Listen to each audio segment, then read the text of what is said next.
And then the worst president in the history of our country took over. Take a look at what happened.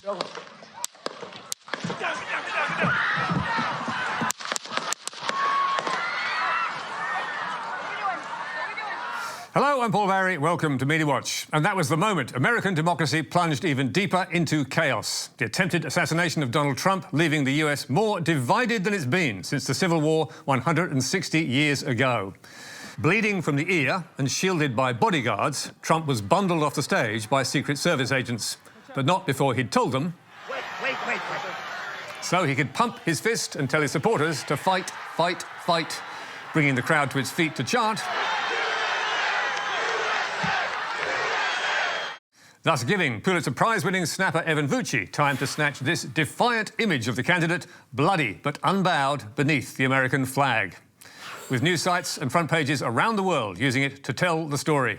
Bloody defiant.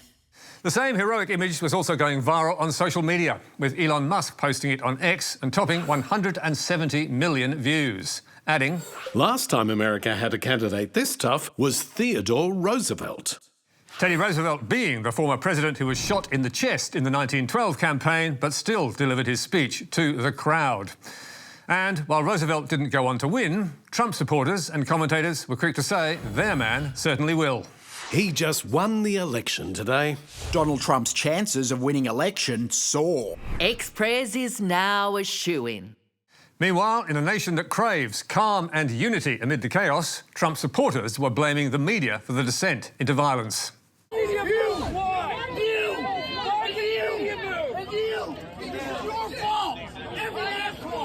And Trump diehard Marjorie Taylor Greene was one of at least 20 Republicans in Congress saying the same. The Democrats and the media are to blame for every drop of blood spilled today. For years and years, they've demonised him and his supporters. That charge coming from a woman who raffled a .50 caliber sniper rifle, which she's shooting in this video. And in 2022, I'm going to blow away the Democrat socialist agenda.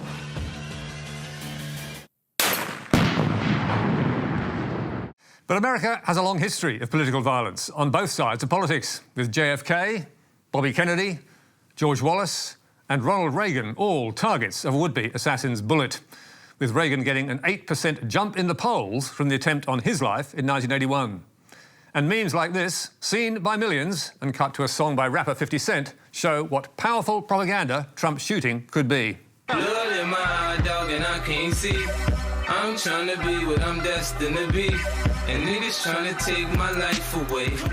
And this obvious comparison was also doing the rounds. And that may well sum up what the presidential race is now about, because if this attempt on Trump's life makes it even more likely that he will win, just days earlier, gaffes from Joe Biden were making it even more likely that he will lose, if he makes it to the finish line. And now I want to hand it over to the president of Ukraine, who has as much courage as he has determination. Ladies and gentlemen, President Putin. In front of the leaders of NATO, the massed ranks of the media and millions of people around the world, the 81-year-old president redoubled concerns that he's no longer fit to lead. And all this ahead of what White House staff had called a big boy press conference that would lay the doubts to rest. The president will hold a press conference, I guess a big boy press conference is what we're calling it, and take some questions from y'all. But that, when it came round, only made matters worse, with Biden's very first answer making him look even more muddled and confused. What concerns do you have about Vice President Harris's ability to beat Donald Trump if she were at the top of the ticket? Look, I wouldn't have picked Vice President Trump to be vice president, but I think she was not qualified to be president. So let's start there. And while the rest of his performance wasn't that bad, the questions, which should have been about NATO, kept on coming. You mixed up Presidents Zelensky and Putin earlier today. How can you reassure the American people that you are up to the task and that there won't be more bad nights at a debate stage or somewhere else? And how did Biden's performance go down? Amazingly, some in the media reckoned he did okay. Others, predictably, were calling game over. I think he definitely bought himself some more time tonight, but I'm not sure that the bleeding will stop.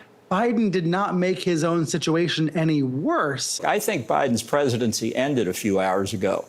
But with pressure mounting on him from the media and his party to pull out of the race, one big question remained. How on earth did it get so far? With former New York Times editor Jill Abramson observing days ago, it's clear the best news reporters in Washington have failed in the first duty of journalism, to hold power accountable. So, is she right? Polls show Americans have been worried about Biden's age for years. But last month's presidential debate gave 51 million US viewers the clearest sign yet. I'm going to continue to move until we get the total ban on the total initiative relative to what we can do with more Border Patrol and more asylum officers. President Trump? I really don't know what he said at the end of that sentence. I don't think he knows what he said either. And so began the hand-wringing over whether Joe should go, with few, if any, in the media left defending him, and 20 Democrats in Congress urging him publicly to stand down, as have many party donors and fundraisers, including Hollywood star George Clooney, who told New York Times readers in a sorrowful op-ed last week, "Our party leaders need to stop telling us that 51 million people didn't see what we just saw. We are not going to win in November with this president. We won't win the House, and we're going to lose the Senate." Meanwhile, Biden remains adamant he is not going anywhere.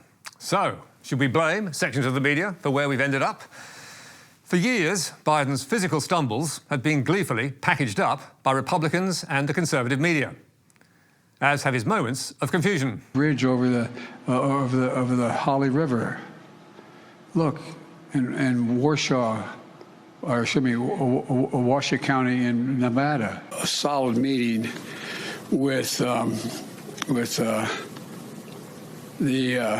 all men and women created by go. You know the thing. And for years, Biden's supporters in the media, for which, read Trump's opponents, have dismissed it all as a beat-up, with then CNN editor Chris Cillizza saying in 2021, "This is the sort of gross, lowest common denominator politics that drive people away from public life. If Republicans have some sort of proof that Biden is declining, they should bring it forward." In 2022, the New York Times went looking for that proof and revealed that Biden's staff knew he was slowing down physically and mentally, and were trying to hide it from the public. He often shuffles when he walks, and aides worry he will trip on a wire. He stumbles over words during public events, and they hold their breath to see if he makes it to the end without a gaffe. And in February this year, special counsel Robert Hur damned him further in declining to charge Biden for retaining classified documents by telling the media, At trial, Mr. Biden would likely present himself to a jury, as he did during our interview of him, as a sympathetic, well-meaning, elderly man with a poor memory. The White House screamed that characterisation was inaccurate and inappropriate. And Biden then called a press conference to show he was fit, only to make matters worse by confusing the presidents of Egypt and Mexico in talking about Gaza. As you know, initially, the president of Mexico, Sisi, did not want to open up the gate to allow humanitarian material to get in. Yet even then, Biden's media mates on CNN, PBS and MSNBC rallied around, glossing over his Mexico mix-up and excusing his poor performance with the FBI. I think anybody sitting down for an interview like that, where you're being asked specific dates over and over again, you're not going to remember every single one. We've spent way too much time talking about this president's age. This version of Biden, intellectually, analytically, is the best Biden ever. That was just 4 months ago. Then in early June, the Wall Street Journal published a deep dive into Biden at work, concluding that he was showing signs of slipping. In interviews with more than 45 people over several months, co-author Annie Linsky was assured by Democrats that Biden was sharp and spontaneous in meetings. But prominent Republicans who had worked with him claimed he would really lose his train of thought. He would at times just close his eyes in a way that made people wonder if he had tuned out a little bit, that he would get key details of policy wrong when talking about them. Biden's supporters cried political bias from the Journal and its sources, and again dismissed the claims that Joe was losing it, with Linsky telling the BBC, I was surprised that so many people discounted it just because our sourcing had included Republicans. And the result of all this media and White House pushback? As Jill Abramson told the BBC, this White House executed one of the best cover-ups of all time, one that would make Richard Nixon envious. So why did many in the US media not look harder to find the truth? because of journalism's innate desire to not see democracy destroyed by Donald Trump. Reporters stayed away from the story because they didn't want to help Donald Trump. There's no doubt that Donald Trump, who is just 3 years Biden's junior and miraculously was not seriously hurt in the shooting, also has plenty to answer for. As former New York Times public editor Margaret Sullivan wrote last week, what of Trump's obvious cognitive decline, his endless lies, his shocking plans to imprison his political enemies and to deport millions of people he calls animals, his relationship with the late accused sex trafficker Jeffrey Epstein? But it's hard to argue that the media has missed any of that. And now some reporters are admitting they could have done a better job on Joe. One veteran, although anonymous, correspondent telling Vox, did we miss some chances to connect some dots? I think that's a fair question. It certainly is. And sadly, there's not much doubt about the answer.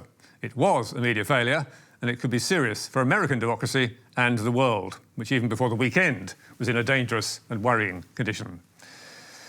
But now, let's come back home to some light relief and the tabloids' pin-up of the week. The Daily Mail asking, is this Australia's hottest criminal?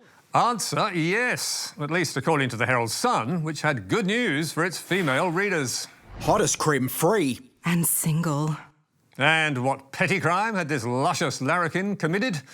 Well, it turned out not so petty. Pretty boy crook Jess Mobilia was sentenced after pleading guilty to trafficking meth and GHB. And there was more. Mobilia was found asleep in a stolen $35,000 Audi Q5. And how did Jess earn his badge as Australia's hottest felon? Well, journalists bestowed that title 3.5 years ago, when Jess was on the run and police had appealed for assistance, with this sultry mugshot drawing dozens of lusty social media posts and inspiring days of breathless articles. Hot mugshot sparks social media frenzy. He can hide out at my place. With even the Sun in Britain swooning, wanted for stealing my heart. Now, if you think Jess is a hapless victim of media objectification, you should know this is not his first media rodeo. 19-year-old Jesse Mobilia only had his car 2 weeks before it was impounded.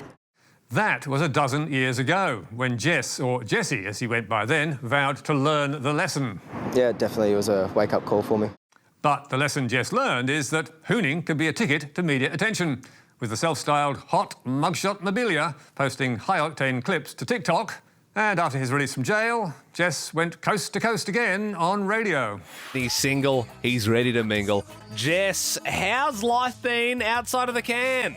Yeah, pretty good, guys, I must say. And he exclusively revealed his next move. So have you got your eyes on modelling? Oh, hopefully, yeah. I'd love to get into it. What about, like, reality TV? Oh, I'd love to, you know, if my criminal record doesn't get in the way, sure.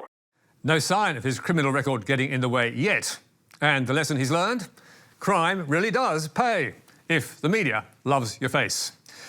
And finally, to a strange addition to TV news bulletins. Now, Australia's media is abuzz with reports a major Australian television network will start reporting horoscopes within its news bulletins, which is obviously completely ridiculous, because who would do that? Who indeed?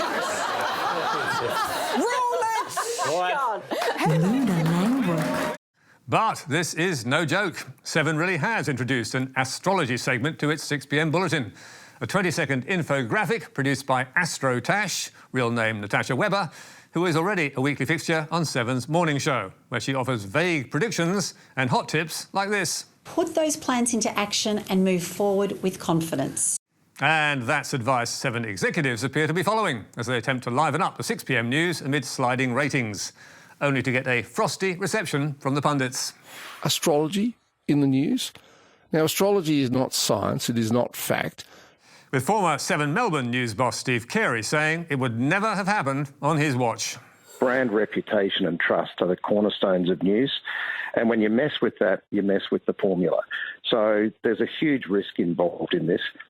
But the new boss at 7 News, Anthony De Segli, says they're only just getting started, with satirist Mark Humphries another innovation, jazzing up the Friday bulletin with the 6:57 p.m. news. His press conference was delayed by over an hour, presumably because the president was running late, or more likely, waddling late. and getting reviews that are lukewarm at best. De Segley insists 7 will still be telling the stories that matter, even as the network cuts 38 people from TV news. But on Friday, that axe fell on longtime Brisbane newsreader Sharon Godella, who was sacked by phone at the hairdressers after 17 years with the network. And as she noted in her Facebook farewell, I'm also not one to have my evening news served up with humour and horoscopes either. So, to be honest, it is time to go. And time for us too. That is all for tonight. Don't forget Media Bites on Facebook, YouTube and Instagram. But for now, until next week, goodbye.